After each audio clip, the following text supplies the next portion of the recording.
So welcome back. So tonight on the show, we're going to look at the key indicators of our banking sector.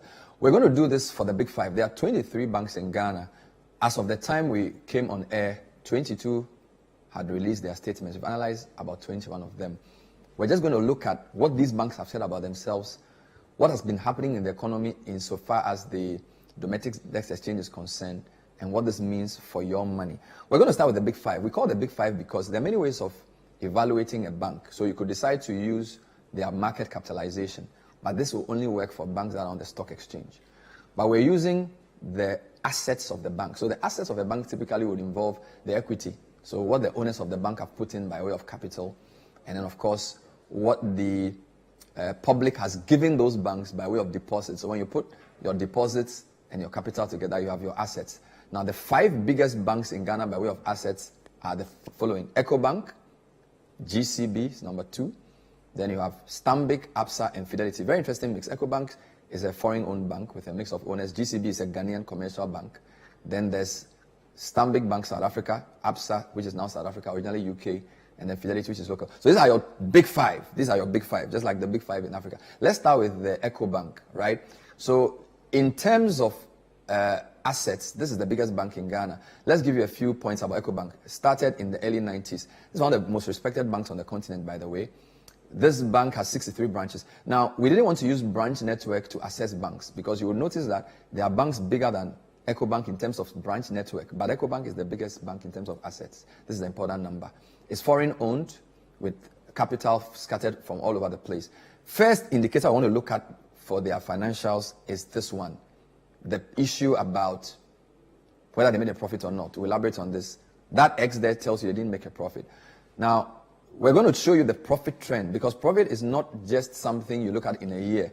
So what we've done with the team is to look at what's been happening since 2016. Now, look at 2016. Started well, and then 2017 sort of reduced a bit. 2018, it's not too bad. 2019, 2020, COVID year. Look at that. COVID year, 774 million cedis. That's a lot of money for one bank to make profit. Now, this is a year in COVID where Ghana's GDP growth rate was close to 0. Yet the bank grew. Toby Apede always talks about banks and the fact that their profit cycles are almost counter-cyclical to the economy's performance. And this is evidence of this. So they're rising steadily, 500 million cedis in 2018, 635 in 2019, in 2020, 774. Now, you'd have thought that COVID will make the bank suffer. Look at that.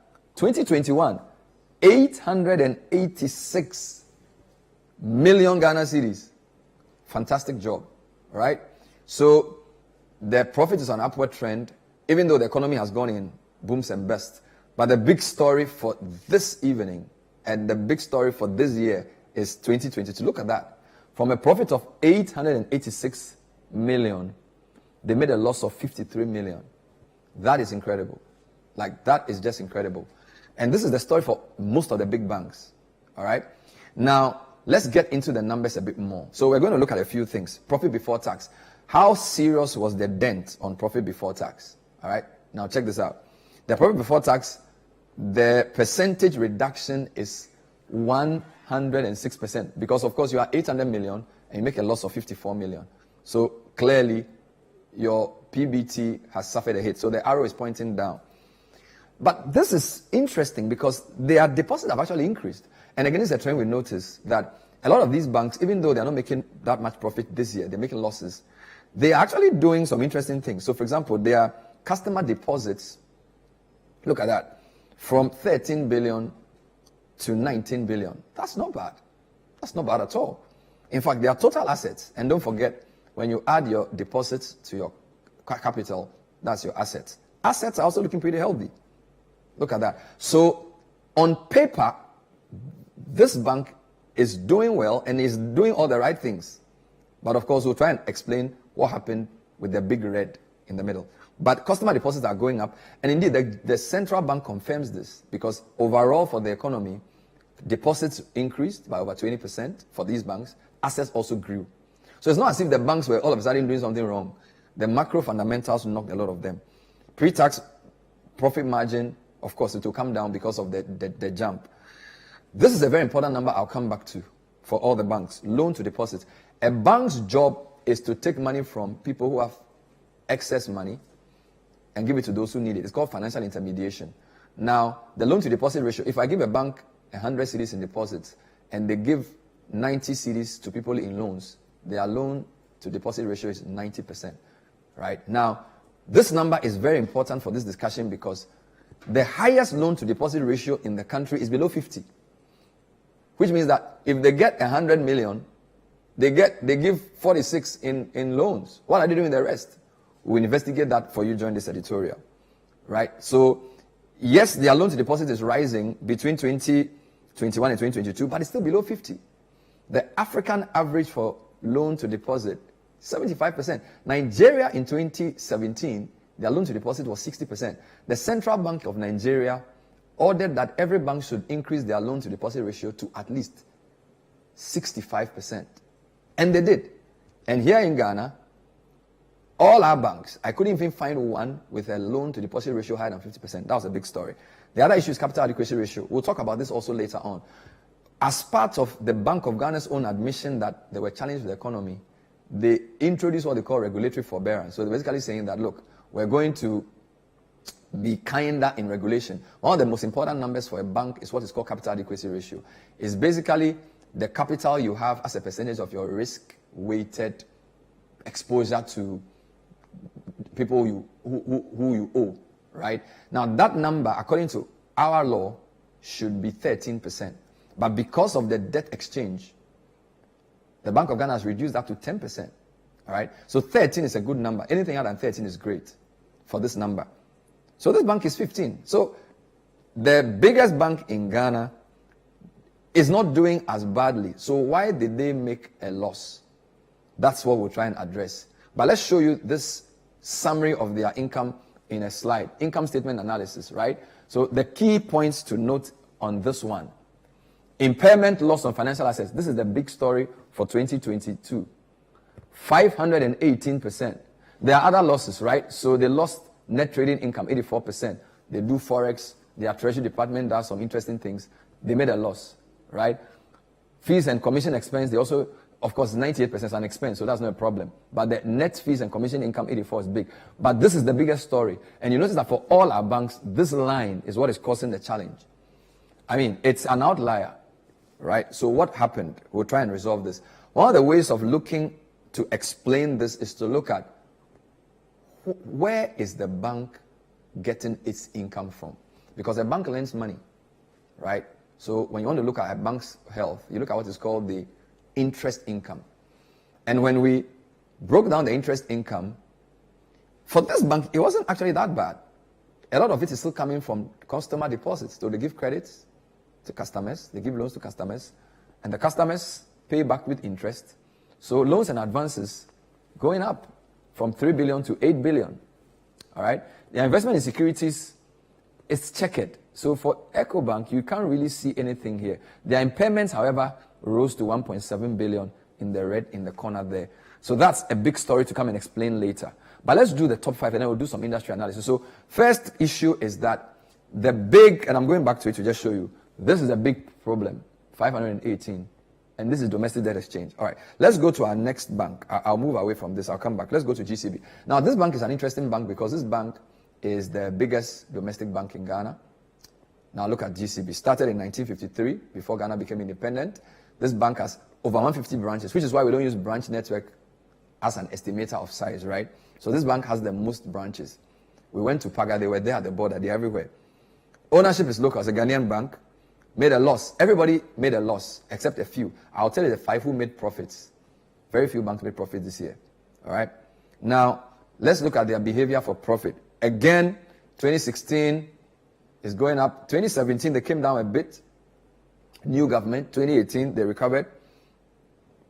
Look at that. 2019, 2020.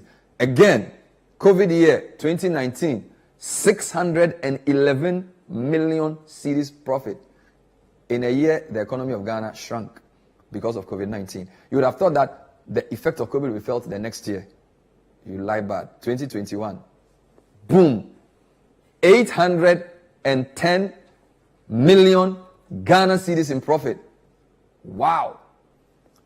This is GCB. 810 million cedis in profit. This is amazing. All right, so you think that the trajectory is right. They're obviously doing something right. And then what happens? 2022, booyaka. Think about that. You are trending upwards. A tornado hits you. We don't know whether it's Russia, Ukraine, or whatever. Look at what happens. You are moving from 810 in profit to 706 in a loss. This has to be investigated. This is absolutely big. Like, how do you do this? All right. So this is a big story for GCB. Let's go into the numbers. Profit before tax, of course, because of the big swing, it's a massive 180%, 87% dip. All right. Customer deposits, however, still went up. So on paper, they are raising the deposits from 13 to 17 billion. People are sending their money to the bank. It's not a bad thing. Assets are going up, which means it's well capitalized because customer deposits are going up. Capital is also not being touched at this point, up until 2022 ending, right? Profit before tax margin obviously came down. Again, the number that is worrying for me, loan to deposit, because this is a bank's job. Look at them. From 39, they dipped. So they are giving less of their deposits back as loans. This is a major problem. And this is our biggest government-owned bank. Loan to deposit ratio is below 40%. They have to do something about this. Capital adequacy ratio, again, it was 13 as the industry standard. It's been reduced to 10. Regulatory forbearance, thanks to Dr. Addison. They are not doing badly, right? Look at their number. Again, let's come here. When you look at their income statement analysis, comparing the 2021 to 2022, what are we seeing? Impairment. 543%. Unbelievable. Unbelievable. Like, this is just unbelievable. Probably the biggest swing. What is causing this? Now, let's get into the numbers. This is our analysis. So, this is the game in town. The blue line is telling you the income they are getting from lending money to people, to businesses, to corporates. The black bar is income they are getting from investing in securities. All right? A lot of which are government securities. So it looks like a good game. 2016, income from securities was 2.6. Income from GOG, from credit, 1.4. Look at the gradient of the blue line. It's that steady. It moves from 1.4 to 5.48 in 2022. Look at the black bar. This is the nation's main bank in terms of national ownership. And it's lending to the government like crazy. 2.6, 4.8, 4.6 billion interest income, 6.3, 8.6, 9.7. So if you're giving most of your money to the government, it means you're not lending to people who need the money. So if the government says, I don't have money to pay, I'm doing DDE, you're going to take a big hit here. Boom, 543%. This is what happened. So the reason for this big hit here is this. And we'll come back to this because this is an important point. This is one of the most important points about the banking sector in Ghana. The penchant to increase their holding of government bonds to the detriment of doing the real reason why they are here, lending to the public, right? So yes, the blue bar is not increasing that much. So this is why you have that 2.11 red. The red line, the red bar there is your impairment. So far, we're making sense. GCB, let's move to our next bank, and we'll wrap things up in terms of everything else. So GCB, we've seen the relationship between their appetite for government bonds and the big red line. Third largest bank by way of assets is Stanbic. In late 90s, some people say 2000, we're not sure. It used to be Standard Bank South Africa. 40 branches. Very big bank, 40 branches. Now, a lot of the banks are doing what they call branchless banking. And a lot of the banks are using technology, so they don't have to physically be everywhere. South African owned, your guess is as good as mine. Loss, okay? Made a loss. Again, let's look at their trajectory of profits. 2016, 223. 2017, 300 million. 330 million, 400 million, 454 million. They are sitting pretty. It's funny how all these banks, 2021, which is baffling. 2020 was COVID year. Like the country ground to a halt. The economy shrunk. They made almost 500 million in profit. 2021, the year after COVID, which economists will say, well, there's a lag in the COVID effect. They actually said, I'm trumping 2021. 648 million cedis in profit. I guess you know what's going to happen in 2022, right? There you go. 44 million in a loss. So I think we are seeing a trend here, aren't we? Let's run through quickly. Profit before tax, they are swing 107% dip. All right? Customer deposits, for some reason, people are still giving the banks money. Obviously because they are credible. Obviously because they are strong. Total assets also increase. All right? So profit before tax, it will come down. Loan to deposit ratio, again, this is an important number. The loan to deposit ratio is reducing from 43 to 38%. Something we should keep an eye on. Governor Addison should be worried about this. All right? And then capital adequacy ratio is the final one. This is pretty close to the regulatory. Indeed, had the figure not been reduced from 13 to 10, these guys would have been below the capital adequacy ratio. Already, we've been told that their parent bank has pledged to invest close to $80 million to recapitalize the bank. This was announced somewhere, I think, in February or March. So they sort of saw this coming. So a number of the foreign-owned banks have had announcements from their parent companies that are going to recapitalize the bank. That means that their assets are going to go up, their CAR will do much better. But we're seeing a trend. Let's wrap up this segment with the two other banks. So again, look at this. There are impairments, because again, the impairments we showed you in the previous slide. Impairments are as a result. Impairment simply means, look, I lent money to somebody or I put money in an investment, but the investment or the money will not come back. It's been impaired. It's been hampered by a haircut or by the fact that government cannot pay. So again, a lot of reds here. And this is the main driver. So we're seeing a story. We want to tell it for the top 5 banks. We'll tell it for the others. Again, here's the facts behind the figures. Interest income breakdown. We keep emphasizing this point. A bank's job is to lend to customers. In this case, loans and advances to customers is in the black, right? So you notice that loans and interest from loans and advances, it's not that much. But look at government investment securities. 1.6, 1.8, 2.5, 3.9, 4.3. Look at where it's going. So this blue chart is what has accounted for this red line. Because this appetite for investment in securities predisposed almost all the banks. It was the biggest game in town. And I need to say that this is not just the banks. Even in the pensions industry, a lot of the private pensions companies were giving almost all their money to government. They were not doing anything with the money because, of course, the private pensions they only started paying pensions like a couple of years ago, unlike SNIT, right? So a lot of them have a lot of money, and they are not investing the money in companies. They are just giving the money to government, and government is adding a number to it and giving it back to them. So it's just going and back. And this is for many industries. Insurance, they do the same thing. So the elephant in the room is the government. But I need to be fair to some of the banks. So I'm going to give you a couple more. But just take a look at the investment in securities.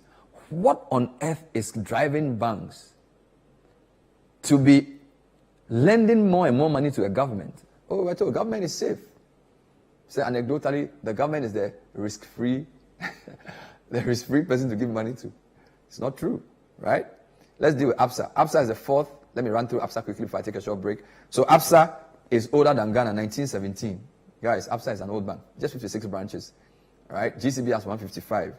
It's a foreign-owned bank, now South Africa, made a loss. Look at ABSA's profits behavior. 2016, 423. 2017. ABSA was the best performing bank in Ghana last year. I mean 2021, right? The year before this. Look at that.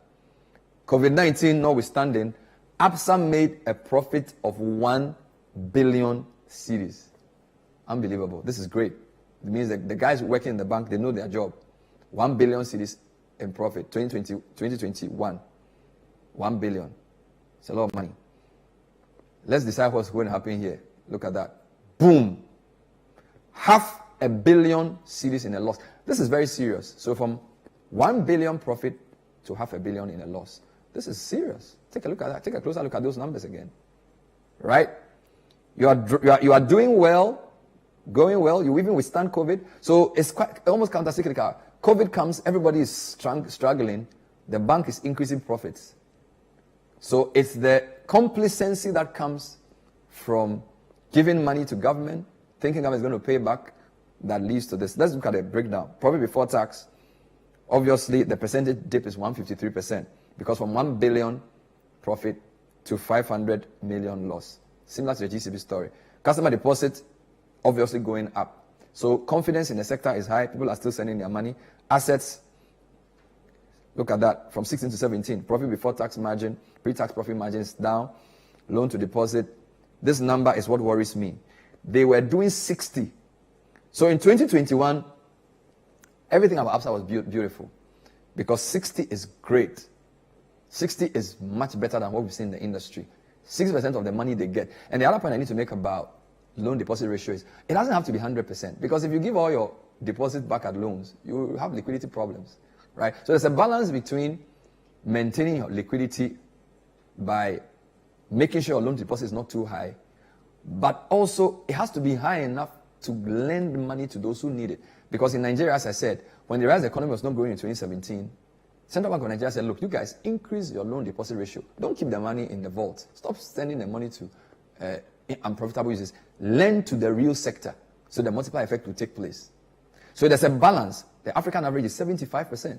How come in Ghana, all our banks are below 50%? The governor should be worried about this. We'll talk about capital adequacy in greater detail. But look at that. Their capital adequacy ratio, 19%. They don't have any problems with capital. Absa, they have money. So what is the consequence of all of this? There you go. We had to scale this. The percentages don't even make sense. 2,293%. Impairment loss on financial assets. What on earth is going on here? We try to explain that. Again, investment securities, look at the game. 2 billion, 2.5, 2.7, 4 billion, 4.8, 4.7, 5.4 billion. So interest income, the money is not going to the people. The money is going to Abai. Loans and advances, yes, not too bad. It's, to be fair, it's rising in tandem. So it's not like they are reducing the interest income from their loans. But it's very clear that the biggest game in town is giving your money to government. And we needed to show this. And we have this for all the banks. And we're going to release these in series. Right? This is important for you to understand. Sometimes we talk about banking statements. It looks very complicated. This is actually what's happening. And there has to be a collective understanding of the challenge so that the government will do the right thing. All right? So this is the situation with Absa. Look at that. The impairment is in red. Boom. Impairment almost non-existent. Everything was going fine.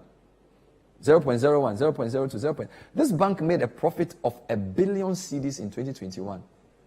COVID-19 notwithstanding.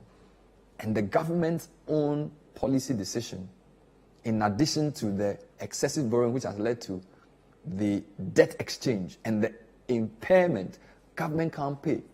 So now you have a high profit situation going down. Some people think there are advantages to this. We'll discuss that too. That if banks are making profit when we are all suffering, they also have to lose. And hopefully, in that loss, they will start investing in real things. We'll see how that works. I'll take a short break. When I come back, I'll wrap up with the fifth bank, which is Fidelity Bank.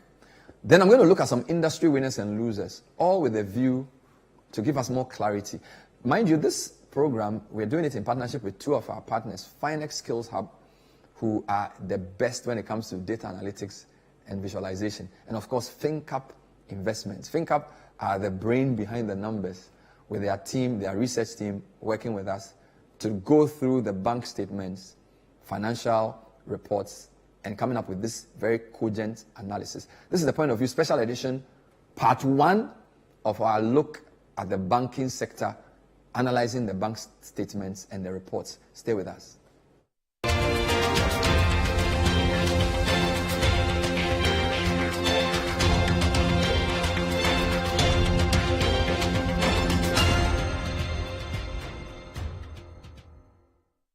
Pepsodent introduces charcoal and lemon essence. The unique combination of natural essences whitens teeth naturally for you and family because every smile matters. New Pepsodent Herbal. Introducing a unique combination of herbal extracts in an antibacterial toothpaste for strong teeth and healthy gums that protects your family and you. Every smile matters.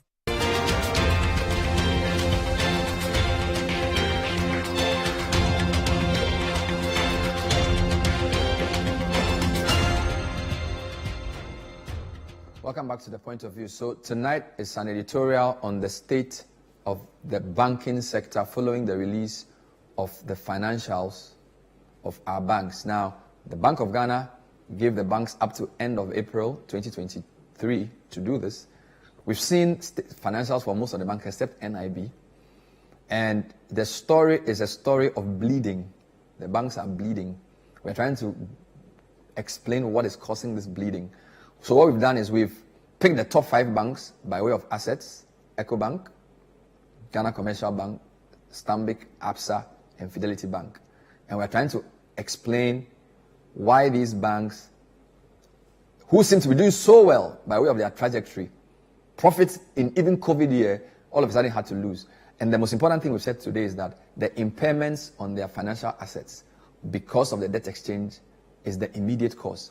But there are structural issues. The structural issue of the appetite of banks to lend to government to the detriment of lending to the private sector, the real sector. Because it's been proven by many economists that the private sector is a more efficient allocator of financial resources than the government. Probably with the exception of a few sectors. For example, look at how much it cost Senyo Hussein and his friends to build the East Hospital. Look at the time they used. Look at the amount of money they used. Private people, we built a skills training center for an orphanage. When the government builds it, it's more expensive. So why on earth will Ghanaian banks be giving all their money to the government? Government will add an interest rate and give it back to them.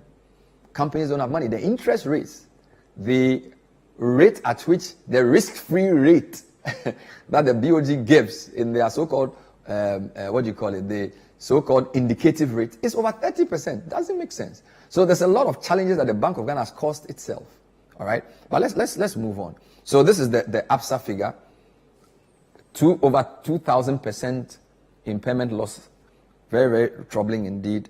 And the story is a story of increasing appetite for government bonds as evidenced by the blue chart. Now, I wanted to finish this part with Fidelity Bank. Fidelity is an important bank. Started as a discount house, Edwedifa. Fidelity is our largest local bank, right? So a country needs a nice mix of things. So EcoBank, Pan-African Bank, African dominated. GCB is local but government, all right? Then you have Stanbic, South African. Then you have ABSA, originally British South African. But you have Fidelity. Fidelity, Jim Baden, Edward Ifa, and now, what's his name? I forget the name of the Julian Opuni. So this is a bank we need to succeed, right? So it's a fascinating story. As a discount house, look at where they've gotten to, okay? Established in 2006, relatively new bank. So this is the second year of Kufuor's government. 73 branches. They have more branches than ABSA, more branches than Stanbic, all right? Ownership, local, all right? Of course, they made a loss. Let's look at their performance historically. 2016, only 19 million. 2017, 135. 2018, 242 million. 2019, look at how they are going nicely, right?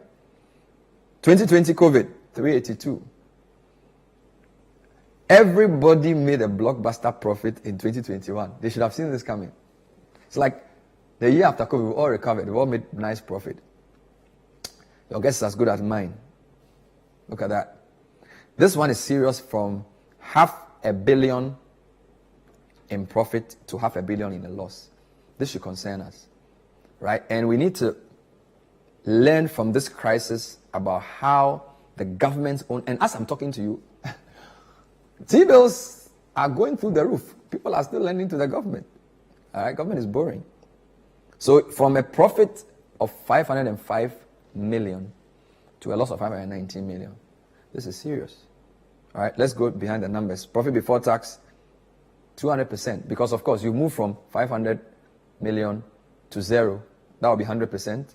And then you've gone 500 million down. So that's another 100%. So that's why you have 203%. This is serious, okay?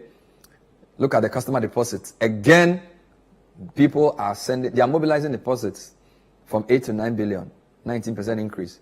Assets also going up. All right? Pre-tax profit margin, I won't talk too much about that. It's always similar to PBT in this case. Loan to deposit, they actually are increasing, right? So from 29 to 35%. Now, capital adequacy ratio, because of the risk-weighted nature of the calculation, a lot of these banks are in the teens, all right? And this is something the BOG will then eventually check. So we are not able to, we are just stating what they report. So one bank had 12, one had 18. We are just stating what they report. So this is 17. We're not saying it's wrong. We're simply saying there's no way we can tell. But these are audited financials. So obviously the auditors have gone through this. Again, look at this. Look at that. Impairment loss. That is the biggest story for today. Right? They even made a profit on their net trading income. So credit to them. But look at the impairment loss. All right? There's something obviously wrong with the way we organize. And now let's go into this. Loans and advances is the blue chart. Interest income from loans and advances, the gradient is a bit slim. Look at that. Investment securities, 1.6, 2.5, 3.4, 4.3, 4.9. 2021, I need to move and show. I mean, look at that. 771. And then 2022 as well. So no wonder this happened. Because if more and more of your interest income is coming from government, from securities generally, and then government bonds in particular, the challenge will happen. So this is the top 5. We'll do other banks later. We don't want to just bore you. Clearly, the pattern has been established. These are the top 5 bleeders in terms of absolute amounts lost due to impairment. Right? ABSA, 2.12 billion. Now, these figures need to be looked at from the basis of the bank's own capital. Right? Because, for example, minimum capital requirement is 400 million. All right? Then some of the banks, because of their international nature, their parent bank will say we are going to inject further capital. So that capital should be able to absorb the loss. But we have to be concerned about the Ghanaian banks, because the government says they're going to raise some 15 billion cedis through their, I think they call it a GCTF, to recapitalize the banks. Look at the contrast. This is the oldest bank in Ghana. Their impairment is 2.2 billion, 2.1 billion. This is the newest bank in the country. This is foreign. This is interesting. The oldest bank in the country, the newest bank in the country have the same problem. And they are almost the same amount. This bank was established around 2018. All right? This bank is 19 something, before all of us were born. Yet they are in the same problem. Another local bank, GCB, 2.08, big one. And then EcoBank, the biggest bank in Ghana, 1.6. And then Cal Bank.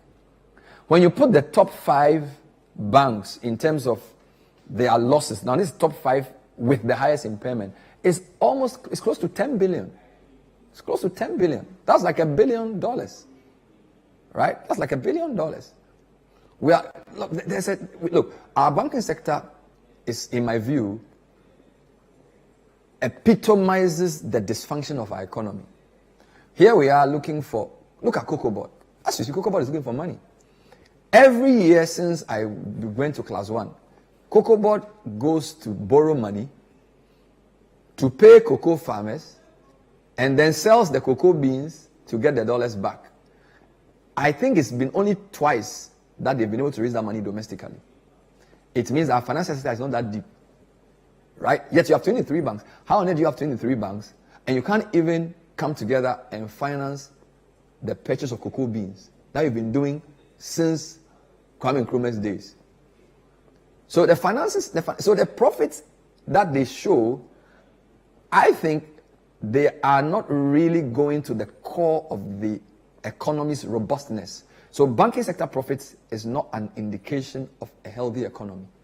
So BOG, when you do your analysis, in fact, let me read something the BOG did. BOG did their latest MPC report March, right? Let me read some of the things they said. Paragraph 10. Developments in the banking sector broadly reflected the challenging operating environment in 2022 on account of macroeconomic conditions and the recent implementation of the DDE, in which all 23 banks participated. Our preliminary assessment of the impact of the DDEP on the banking sector based on the December 2022 data indicates significant losses on account of impairment of the bank's holdings of GOG bonds. So he's saying that this is going to happen. All right? The impact of the DDEP as assessed is moderated by the timely introduction of regulatory release by the Bank of Ghana. Basically, they are saying we are the referee, so we can change the rules. Meanwhile, some analysts have said if you were to apply IFRS 9 to our 23 banks, up to 9 of them may not survive. But the Bank of Ghana can decide, well, we're going to change some of the indicators so the banks will survive. So we're going to reduce the capital adequacy ratio from 13 to 10. We may even re-inject our own capital in some of the banks. Because think about it, CBG has, let's assume their capital is even 400 million or 500 million. If you take a hit of 2 billion, what is your CAR? Right? Because your capital adequacy ratio is your tier 1, tier 2 capital over your risk weighted credit exposure. Right? So if you add your tier 1 and tier 2 capital as a percentage of your risk weighted credit exposure, it's supposed to be a positive number. Now, if your impairment is 2 billion, if you calculate that, what are we going to get? All right? So this is a pretty serious stuff. Now, the reason I'm reading is that the Bank of Ghana seems to always talk up the things. So like, oh, the impact of the DDP is moderated by the time introduction of regulatory release by the Bank of Ghana to support the banking sector, similar to those reliefs provided to the banks at the onset of COVID. Well, at the onset of COVID, you provided reliefs. And the banks stayed. They were strong. But now look at the loss you've given them. How are they going to recover from these losses? Okay? As a result, the industry is still fairly resilient. This is my problem. It's resilient, but is it doing financial intermediation? You've announced that non-performing loans have reduced from 16 to 15 or something. So it's not as if we are not paying back the money to the bank. So, but when we give them money, they don't give it back to us. Their loan to deposit ratio is all below 50. So the banking sector is not doing its job. So if you say they are resilient insofar as they will survive and they will make more profit. But what they are supposed to do for us, we need money to expand. We are building studios, buy cars to do business. People are building hospitals, hotels. Nobody's going to go to a bank to get them. I mean, 30% interest? What kind of business would you do in a country? Now think about this. I was listening to a podcast yesterday. If the interest rate a bank gives you on a loan is even 30%, what kind of business will you do that just the cost of finance, you have to make enough money to pay 30% on the cost of finance? We haven't added cost of infrastructure. We haven't added cost of land. We haven't added cost of labor, which is all increasing. Just the cost of finance. So I'm going to borrow 1 million to do a business. I'm supposed to pay 30% of that as interest. I go and buy a land and pay 3 chiefs because everybody says the land is for them. Then I have to go and hire people and work for me. Then I have to go and buy a machine. What kind of business will I do that I will make so much money that I will pay back just the finance part 30%? This is what we mean by the real sector. So the banking sector should not look at this as, oh, it's just a one-off.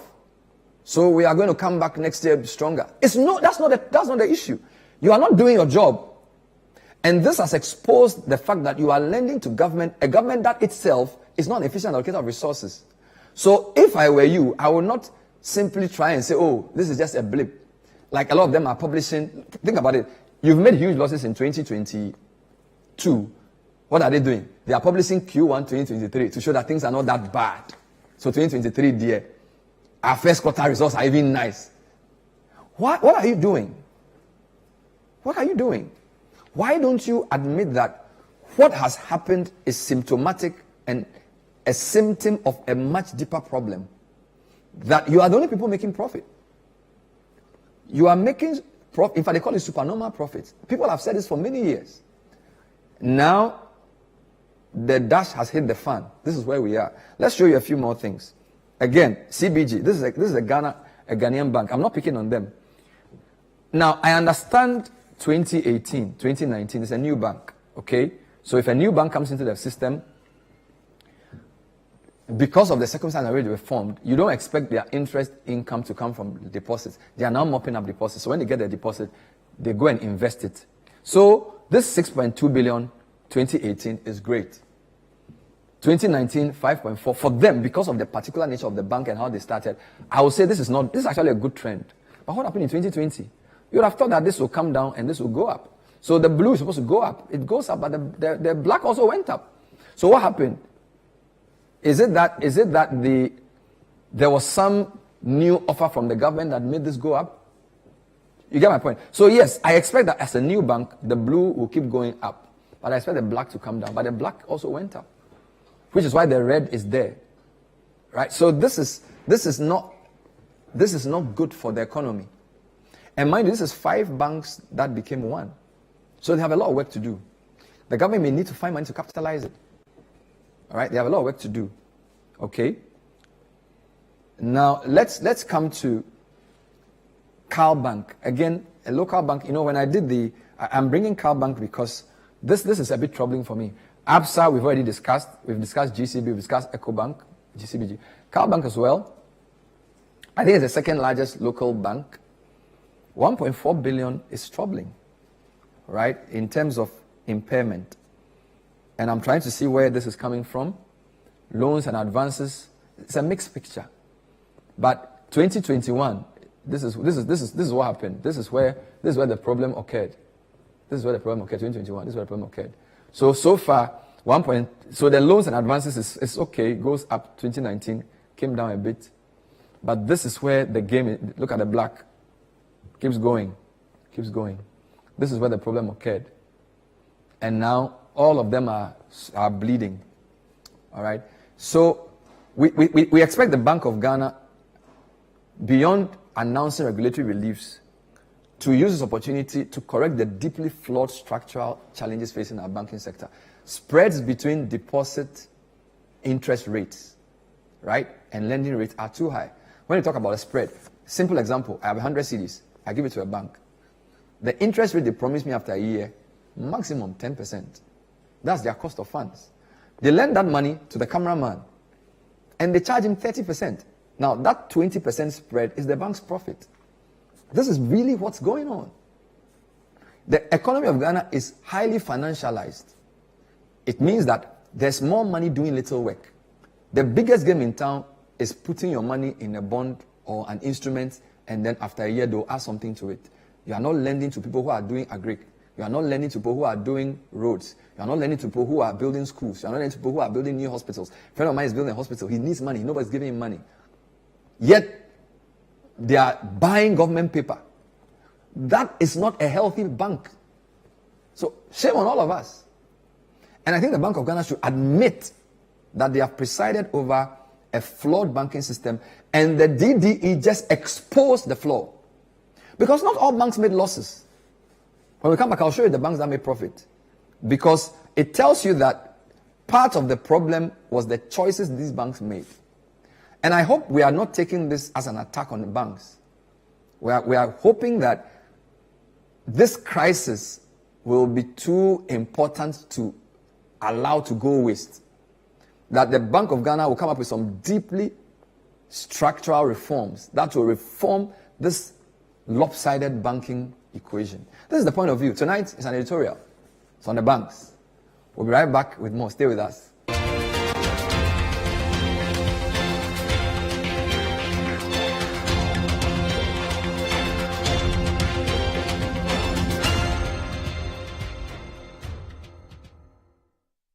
Finally, anyone can become a household. Oh, wow. Yeah. You will Flip, a real estate gaming platform that allows you to play and stand a chance of winning a house or cash or consolidated prizes, such as savings towards a house. Simple and easy to play. Visit www.yugoflip.com. Buy a ticket to enter the game. Wait for the end of the game to enjoy the win. Anyone can win. Flip it or own it. Yugoflip. This advertisement has been vetted and approved by the Gaming Commission of Ghana. Play responsibly, not for persons below 18 years, and gaming can be addictive.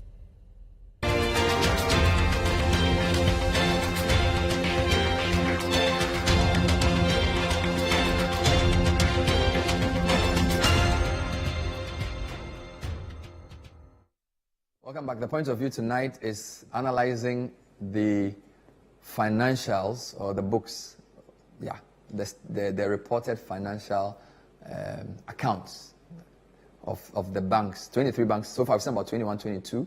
We did this work with ThinkUp. ThinkUp are investment bankers. Their research team helped us do the analysis, validated all the calculations. So most of this is banks' data that has been audited that we decided to go beyond what they reported to now try and find out why this is important. So for example, this number, this thing we did, you wouldn't see this on the financial statement. You would go into the notes. So when you go into the notes, then they now explain where their interest income is. So if you go into a typical bank, they will just give you interest income, 20% increase. All right. But what you do is go into the notes and then you will now get a breakdown. And we see this is the biggest story. And the reason I'm doing is that I said this 6 months ago. In fact, I think a year ago, we made a point about how banks were only buying government bonds and not lending. So it's not as if we are saying, like, I told you so, to think that we know how to run the banks. We are just saying that there are deep flaws in the way the government runs the economy on the financial side. And the BOG has to take some of the blame, okay? Now, the biggest... So we dealt with the big losers when it came to the impairments. So ABSA in terms of this, but we're saying that absolute figures alone don't tell the story because you need to look at the bank's capital and some of these banks' shareholders. For example, the government of Ghana has said they will recapitalize our banks. So CBG and GCB will get money. The government initially wanted to pump $1 billion into the banks. So that suggests that these guys will get the money, more of the CBG, the Ghanaian banks, because these guys, South Africans and owners will give them their money, right? So that 1 billion, of which the World Bank promised to give us 250 million in terms of a debt, a credit, a loan. A lot of that money is going to capitalize these banks, all right? But let's go into the top 5 banks, the highest losses. Or again, CBG, all right? This is the loss, profit before tax. It's a loss, all right? Cal Bank, 1 billion. GCB, 700 million. ABSA, 500 million. And all of these guys made very good profits the previous year. Zenith Bank as well, 500. A lot of banks made about 500 million in losses. When we add all the bank losses, the figure is pretty big. All right? So there has to be urgent recapitalization. And we don't know if the Ghana Financial Stability Fund is kicked in. Finance Minister said there was some 15 billion cedis that we're going to pump in. That money has to come quickly. Otherwise, these banks will be in serious trouble. All right? Now, it's not such a bad story throughout. And as I said, we are doing this for all the banks. We'll release another analysis later on. But I just wanted to end by saying that some banks did make profit. All right? Some banks did make profit. These are the top 5 profit banks in the year, ending December 2022. GT Bank is a Nigerian bank, 190 million. SG is a French bank, 171 million. FBN is a Nigerian bank, 102. There's an interesting coincidence of the Nigerian banks, which we have to discuss in our next episode. We have to discuss the Nigerian banks because apart from this bank, this is Nigeria, this is Nigeria, this is Nigeria, this is Nigeria. So what are they doing right? Do they know something we don't know? All right? Or is it the fact that because they are close, I don't want to speculate, but there has to be some reason. because I've already told you that in their own country, the loan to deposit ratio is much higher. The average loan to deposit ratio in Ghana is below 50%. It's actually below about 40%. But in Nigeria, per the law, loan deposit is 65. So 65% of the deposit you receive, you must give it back as loans. So how come in Ghana, all our banks are doing below 50? That's the question we should ask. Well, where are they putting the money? They are giving it to the government. That's what's going on. We are in a high interest rate environment which is destructive to business. Talk to AGI. Talk to Guta. Talk to all these organizations are suffering. Now, I need to say that some of the losses we saw in the previous slides, we are not saying all the losses are attributed to the impairment, because there are losses that are occasioned by the fact that customers also take money and don't repay. So that's impairment from customers, loans. But there's also losses occasioned by Forex. So for example, you finance a project in dollars. When the person started paying the money, the cedi was 6 to the dollar. By the time October 2022 hit, the cedi was now 12. You have to look for more cedis to pay back that same amount. So you also make a loss there. So the macro environment has contributed to this. But we are saying that the determinant factor is the impairment. The determinant factor is the impairment. This one. This is the big story, which has led to this. All right? But let's reflect on this. What are these guys doing that the others are not doing? How come all of these guys, of course, in the losses there was Zenith Bank, right? But GT is Nigerian, FBN is Nigerian, UB is Nigerian, FAB is Nigerian. There has to be some. So we'll go behind these guys' numbers in our next episode to try and understand, okay, what are these guys, where are they lending their money? What are they doing? Which is insulating them. All right? Then we also will look at other banks in the middle. So there are a lot of banks in Ghana. All right? We haven't mentioned a lot of them. There's Access Bank. Okay, there's ADB. The other episode will look at the loan book. Okay? Who are banks giving money to, apart from government? So the money that they are giving to customers, are they giving it to construction? Are they giving it to education? Are they giving it to agriculture? Are they giving it to other banks? Are they giving it into Galamsey? We will find out. That's very important, because for financial intermediation to work, the banks are protected because they have the highest standards globally. And that risk assessment they do allows them to be very efficient in allocating resources. So if after all the education, after all the Basel 2, Basel 3, Basel whatever, their risk assessment led to this type of situation, there has to be something said about the quality of the analysis being done. And we all need to be concerned. This is an economy that the IMF has predicted will grow lower than originally thought. So we have to be concerned that the main driver of financial inclusion and the main engine for an economy's growth, which is finance, is not getting to the place it's needed. So a lot of discussions you're having in the economy about things being hard is because people don't have access to money. The guys who are supposed to be trained in allocating money, taking it from those who have excess of it and giving it to those who need it to work and return to the person who owns the money, it's not happening well. Financial intermediation is a key function in the economy. And the central bank has to explain, beyond perfunctory regulatory reliefs, what structural changes is going to make to ensure that this doesn't occur again. We'll also talk about the finance ministry and the haircuts. That also had a role, the mark-to-market losses. But so far, we hope we've given you a good initial picture of the situation with our banks. And we will come back next week with more. Thanks to our partners, Finex Skills Hub, who are masters in data analytics, data visualization, helping us with all the beautiful images you see.